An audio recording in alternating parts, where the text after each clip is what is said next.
Today, film reviewer A.O. Scott, who loved the Moore movie, gleefully attacked FNC using the distorted work of an ultra-liberal filmmaker. You know this smear merchant stole video from us? You know, you just heard the guy, Krugman, saying, oh, they get memos, and, you know, what he's doing is he's taking this from a smear movie that cut and paste all this kind of propaganda, but he takes it in the way the smear merchants want him to take it because he's a puppet. There is no talking points.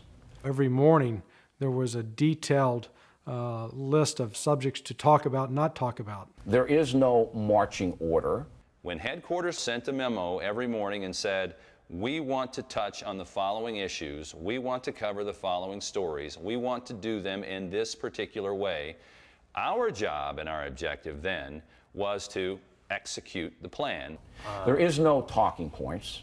They were just actually issuing edicts to the reporters to control what they could say and how they could say it. There is no marching order.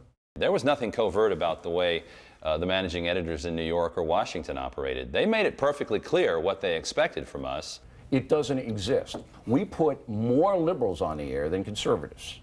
Republicans appeared 5 times as often as Democrats on one-on-one newsmaker interviews. We have a tally every day of what we put on. Republicans made up 83% of the partisan guests, while Democrats made up just 17%. We put more liberal voices on the air than conservatives. They would just bring on people who were very weak, you know, people who were not well-known people. All right? It is unbelievable because you don't know what you're talking about. I'll give you one example about that stupid thing. They put together a collage of me telling people to shut up, okay? In one of the, and this is just one, I can give you 100, but I don't want to waste time on it. In one of the discussions I had, I was talking to a young gay guy who was in a lot of trouble because he had outed himself in high school. And I said, why don't you just shut up about your sex life? That's what I said to him.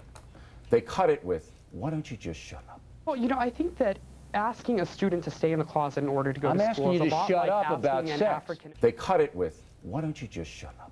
That is about as dishonest as it gets.